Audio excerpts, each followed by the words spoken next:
Welcome back to Cooking with Ash. I trust everyone is doing great. I am bringing to you guys another classic and delicious Guyanese recipe.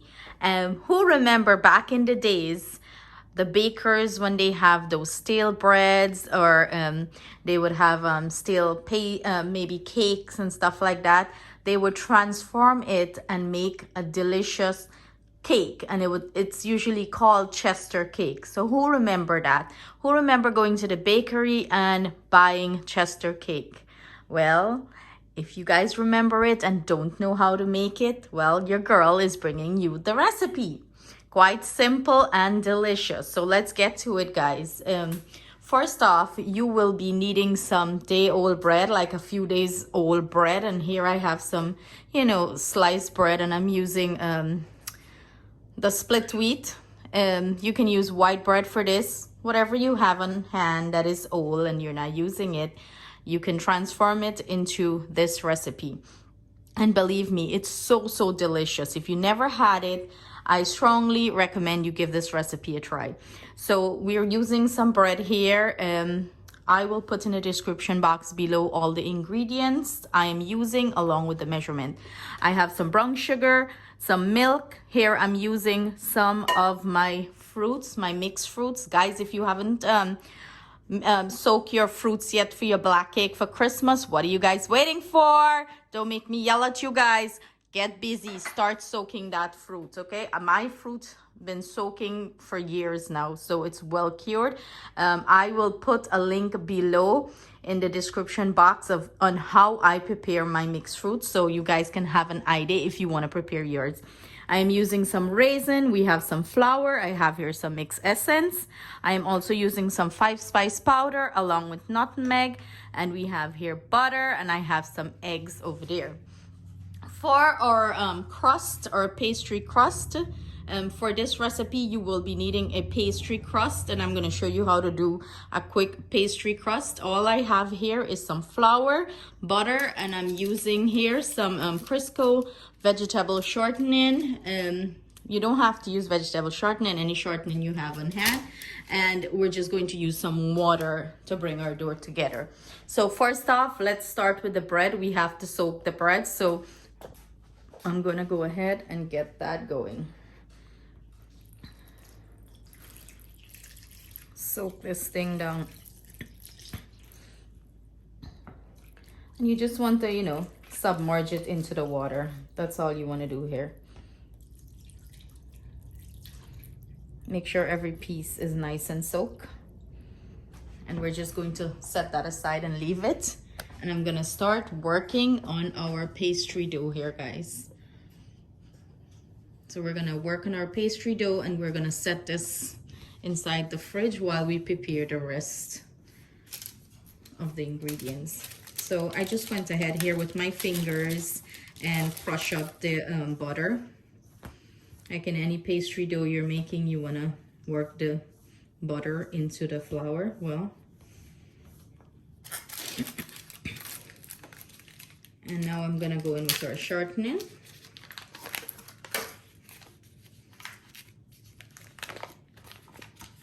You can use store-bought pastry dough for this too, guys. Whatever you want to use.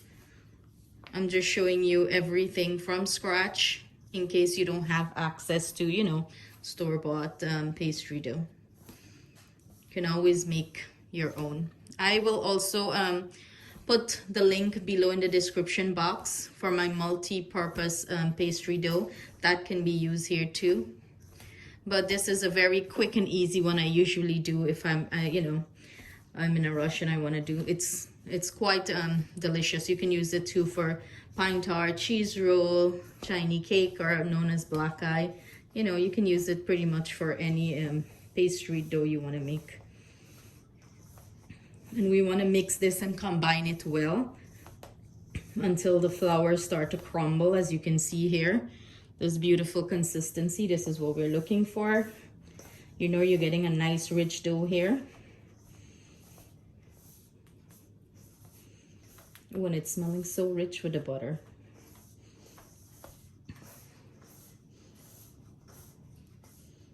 You want to work everything in well into your flour here, and I'm going to go in and gradually add some very cold ice water to bring this together.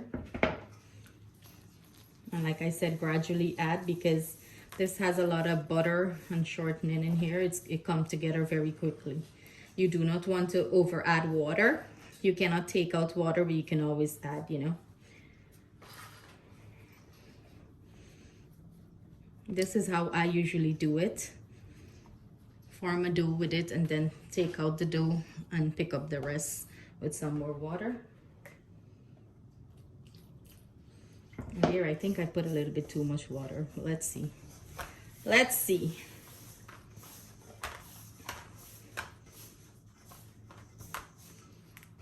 You could use a little bit more.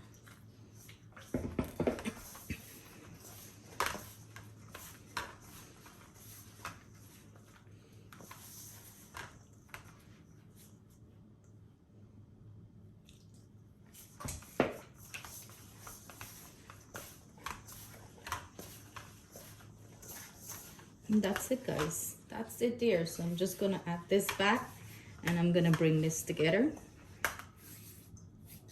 I'm just going to pop a piece of plastic wrap over this and leave it to rest in our refrigerator until we're ready for it. Let the butter and the shortening get back, you know, to its original consistency. Form up nice. It'll give you a nice pastry dough. We're not looking for a smooth dough here, guys. That's it. That's all. So I'm gonna put a piece of plastic wrap here, pop this in the refrigerator, and we're gonna start the filling for our chester cake. Okay, guys, to start preparing our filling, here I have my butter. I went ahead and just cube it up and just roughly mashing it, breaking it down a little bit. To this, we're going to go ahead and add our sugar, our brown sugar here. I want to give this a nice mix, incorporate it.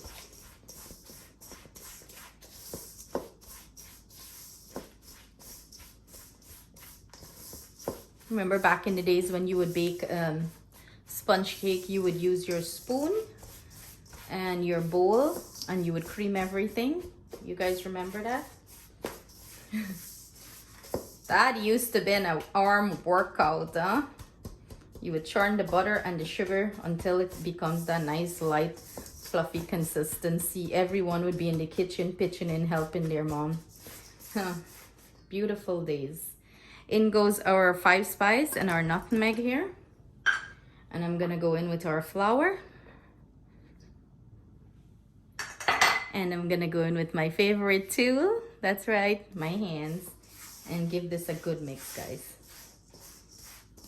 Incorporate it well. Mix everything in well.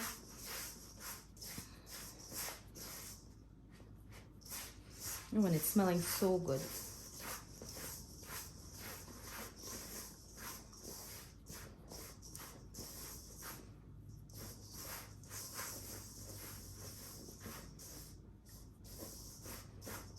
You want to make sure the butter is evenly distributed amongst the flour and the sugar. And you see the color start to change back to the sugar color. That's what you want. That's how you know it's well blended in.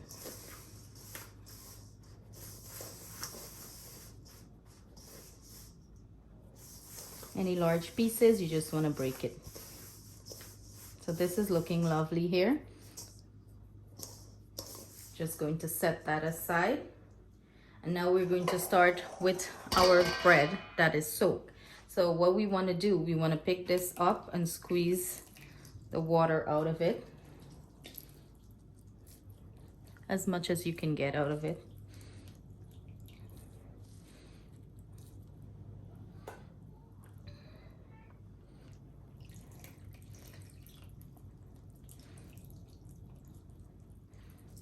So I'm gonna go ahead and finish this up, squeeze all the excess water out, and then I'm gonna come back and we're gonna continue the process, guys. Okay, guys, so this is what our bread looks like after we took out the water, most of the water out of it. I am going to go ahead and add our raisins here, along with my mixed fruit. And you do not have to add mixed fruit here if you don't want to. You can always just use some dried fruits, raisins, whatever you have, whatever dry fruits you have on hand. I'm gonna give this a good mix. Mix, mix, mix. Incorporate everything in well. And guys, I have some sponge cake that I bake. I took the ends off and save it here. I'm gonna go ahead and crumble some into this mixture, guys. I'm just making it more delicious. I'm just giving you guys an idea. You can do this with all sponge cake if you want to. I'm just mixing that in. And I went in there with about half a cup of sponge cake. And I'm just going to mix everything in here well. I'm just making it more flavorful, guys. And of course, you know, going in with my hands. Make sure everything is well blended here well.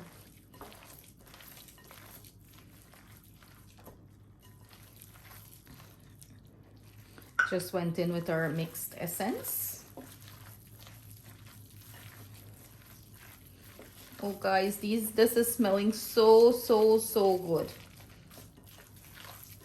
If you never tried this, I highly recommend you give it a try, as you're going to enjoy it very much.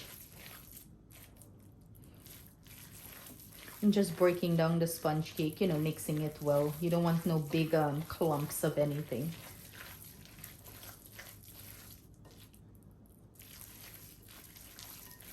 So now we are going to add our wet ingredients here into our dry ingredients. You can continue with your spatula here. Nothing is wrong with that. You guys know I love to use my hand, as I feel the texture of the product that I'm making better and the consistency. What can I say? I'm just old school, right? So I'm going to go ahead and add our eggs here.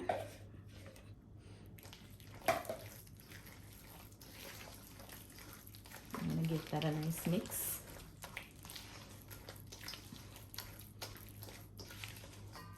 And I'm gonna go in with our milk.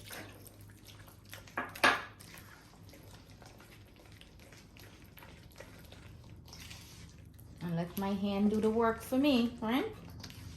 And doesn't this look like a nice rich fruitcake batter, guys?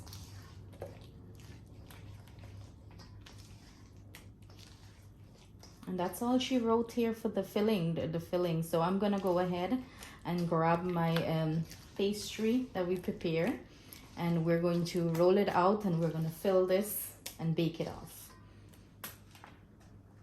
So here we have our pan that I'm going to be baking this in, and it's a 9 by 9 by 2 inch pan that I'm going to be using. I went ahead and greased this well with some butter. This is our pastry dough. I divide it into two, and I'm going to roll this half out first. We're going to place it inside the bottom of the pan and the side. You know, see how rich this dough is? It's so flaky and nice. We're just going to make this fit nicely in the pan. Fingers crossed it fit nicely. Let's see. Just make it work, guys. Make it work.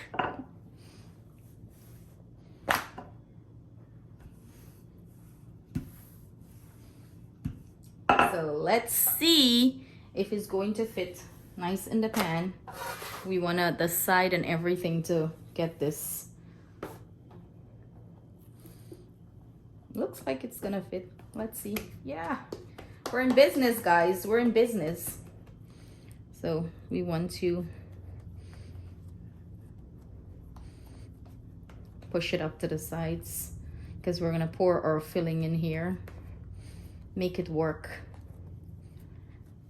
The excess is good over to the side. That's totally fine. Any piece that needs filling up, just take from the excess and just fill it up.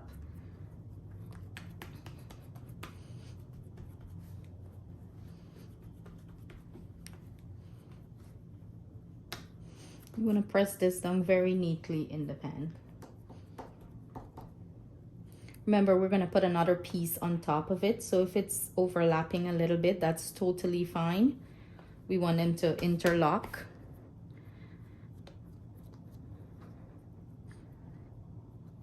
Imagine how creative these bakers were back in the days, guys. Imagine that.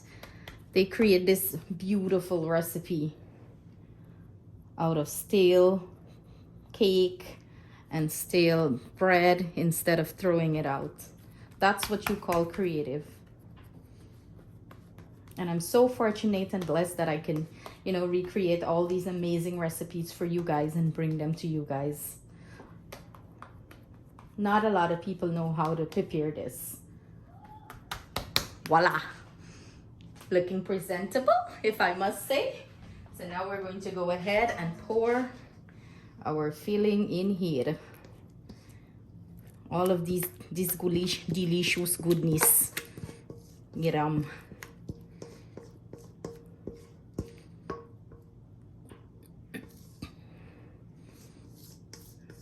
Guys, it's looking so good. Oh my goodness. So you want to spread it out, distribute it out evenly.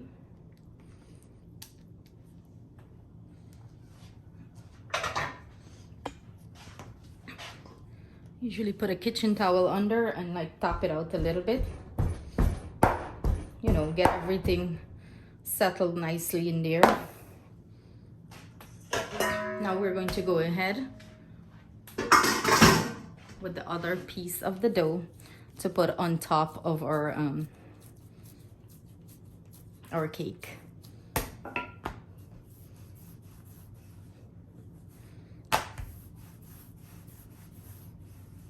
Guys, this is how you know you have a good pastry dough. Any kind of pastry dough you're using, when you can roll it out like this, comfortable on your counter, and it's not sticking. You don't have to put additional flour. That's how you know you have a great dough.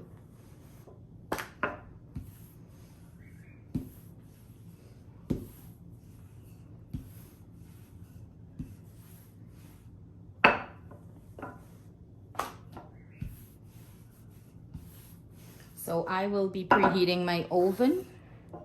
I'm going to do it 350 degrees Fahrenheit and preheat 350 degrees Fahrenheit and bake this off for, let me get this over, guys, for 1 hour exactly. So as you can see, I'm trying to, you know, press this in, tuck it in, get it good. I'm going to get a knife and cut the excess off. If I see any part that needs, I'm going to go ahead and add it to it. I'm just pressing the two dough together.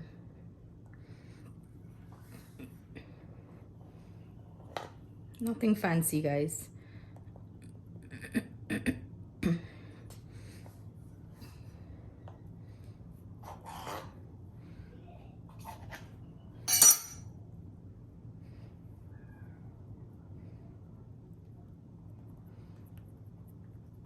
You want to try to get it, you know, seal off as possible. But if it's not, it's totally fine. Don't panic.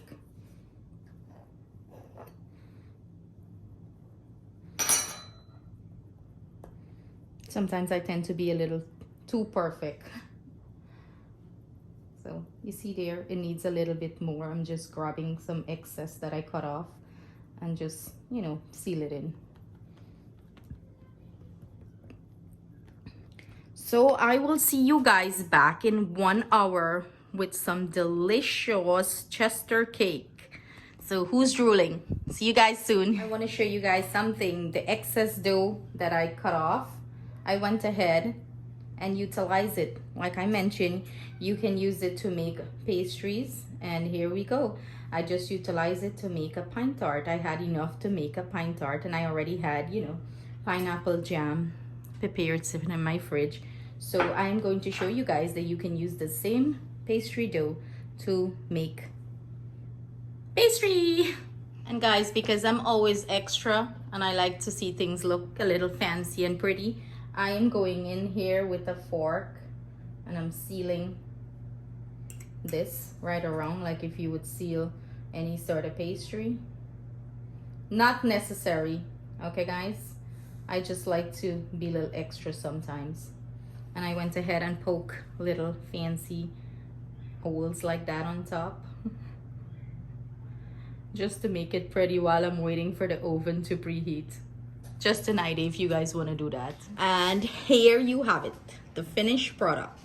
It baked exactly 1 hour, and look how beautiful it's looking. It came out clean out of the pan. Make sure when you do this, you have to let it cool down completely before you cut into it. Another way to make sure that it's completely finished and it's done, I went ahead and inserted a wooden skewer in here, and as you can see, it came out perfectly clean. So of course, we're gonna go cut this up, the moment of truth. Which ends do you want? You want the end or you want the middle? This is the pine tart, the one pine tart that we did with the excess dough that we had left. And look how beautiful this is, guys. Look how flaky and nice it is. Perfection. So there, you can use this pastry dough if you're making pine tart and stuff like that. So I'm gonna go ahead and cut some nice slices. And this pastry dough is so nice, guys. It's so nice. Okay, you wanna cut it and move it out. And it's still like not 100% cool down, okay guys? But this is what it's looking like inside. Beautiful, so moist and so rich. And all the raisins, and oh my god, it's going to be a delicious bite. So I'm gonna cut this up in pieces, and that's it. Serve it up. That's all she wrote here, guys. So I hope you enjoy this recipe. Please do not forget to give me a thumbs up if you enjoy it. And please do not forget to like and share. Until next time, see you guys again with another delicious recipe. Sending you all my love.